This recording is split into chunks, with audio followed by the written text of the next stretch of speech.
रविंद्र पाटीदार जी। राधे राधे गुरुदेव राधे राधे, आपके चरणों में कोटि कोटि प्रणाम। महाराज जी, मैं भारत सरकार के रक्षा मंत्रालय में एक वैज्ञानिक पद पर पदस्थ हूँ। महाराज जी, मेरा एक प्रश्न था कि दान किसे कहते हैं, दान लेने और देने योग्य कौन है, ये किस रूप में तन मन देखो, धन सही माने में दान है आवश्यकता की पूर्ति करना। जैसे कोई भूखा आदमी है, उसे भोजन की जरूरत है, अब उसे अन्न दान करो, उसे पवा दो। कोई बीमार आदमी है, उसे औषधि की जरूरत है। कोई सर्दी से कांप रहा है, उसे वस्त्र की जरूरत है।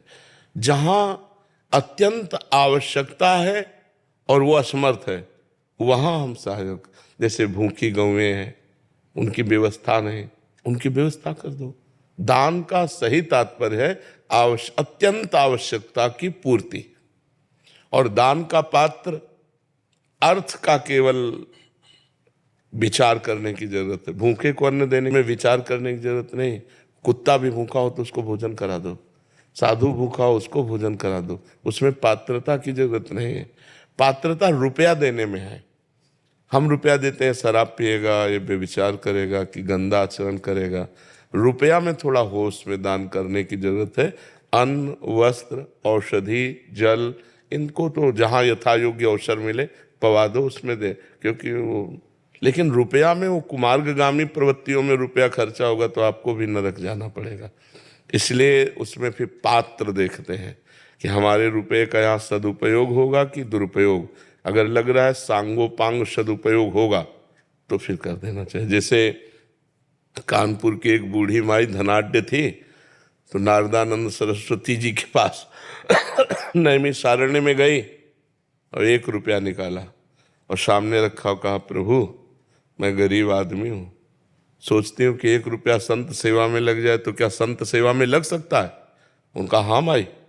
भंडारी को बुलाया, कहा 1 रुपया का नमक लाओ, पूरी दाल में डाल दो, सब संतों के सामने दाल परोसी जाएगी, और माई आज तुम भी प्रसाद पालो।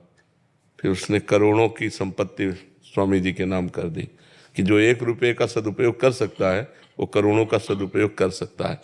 तो रुपया थोड़ा देख समझ के ध्यान देने की बात है। अन्य वस्तुएं अवसर पर, आवश्यकता पर हमें दे देनी चाहिए, उसमें विचार करने की जरूरत नहीं। जब अर्थ देने की बात है, जैसे कोई मांग रहा है आपसे, संत वेशधारी, एक तो संत मांगेगा नहीं, जो भगवान का निज जन है वो कभी ऐसे नहीं करेगा। ये हम तुम्हें पक्की बात बता देते हैं। जो कहावे मुआर दासा, करे तुच्छ नरन के आशा, तो कहो कहाँ रहा विश्वासा। भगवान का दास कहलाकर मरण धर्मा शरीरधारियों के सामने हाथ पसारे तो भगवान का दास है क्या? अरे भगवान की दासी हैं लक्ष्मी जी, और लक्ष्मीपति के हम दास हैं। कि हमें जो आवश्यकता होगी वो प्रभु देंगे, तुमसे क्या मांगने की जरूरत है। तो भगवान का भक्त या कोई संत या सन्यासी, मुझे तो नहीं लगता जो असलियत में सतमार्ग में चलता है, उसका लक्ष्य तो भगवान है, तत्व ज्ञान है। वो रुपया के लिए, ना औषधि के लिए, ना यात्रा के लिए पैसा मांगेगा नहीं। हाँ, कुछ संतों का ऐसा है कि अगर प्रारब्ध दोषात आ जाता है तो उसका सदुपयोग कर देते हैं। कुछ संत झंझट में भी नहीं पड़ते। लेकिन अगर कोई वेशधारी आपसे रुपया मांग रहा है कि हमें तीर्थ यात्रा के लिए या यज्ञ कराने के लिए या इसके, तो आप स्वतंत्र हैं ना कहने में। बिल्कुल डरिएगा नहीं कि हमारा कुछ अहित हो सकता है, कुछ नहीं अहित हो सकता, हमारी श्रद्धा नहीं, हम नहीं देंगे। बिल्कुल साफ रहना चाहिए इसमें। महाराज पानी पीना हो पानी पी लो, भोजन करना हो भोजन पा लो, इसके आगे हमारी श्रद्धा नहीं है। अगर आपकी श्रद्धा दिखाई दे रही कि वास्तविक यज्ञ होने जा रही, आपको पता है उनका परिचय है, तो जो बने तन मन धन सहयोग कर देना चाहिए। मतलब उसमें जानबूझ करके ही दिया जा सकता है, अनजाने में धन नहीं दिया जा सकता कि हमारे धन का दुरुपयोग होगा तो फिर उसमें सदगति बिगड़ जाएगी।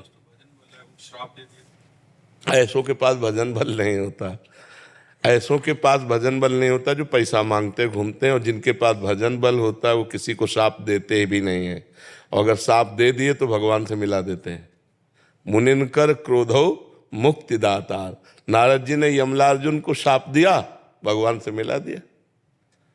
अगर भजनानंदी महात्मा तुम्हें दंड दे दे तो भगवान की प्राप्ति करा देगा।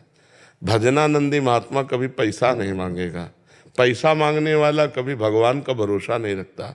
ऐसों के पास वो होता नहीं है जो सांप देते हैं, जो सांप की धमकी देते हैं उनके पास कुछ होता नहीं, और जिनके पास होता है वो सांप देते नहीं हैं, क्योंकि सब में वो भगवान को देखते हैं, अपने भगवान को सांप देंगे क्या।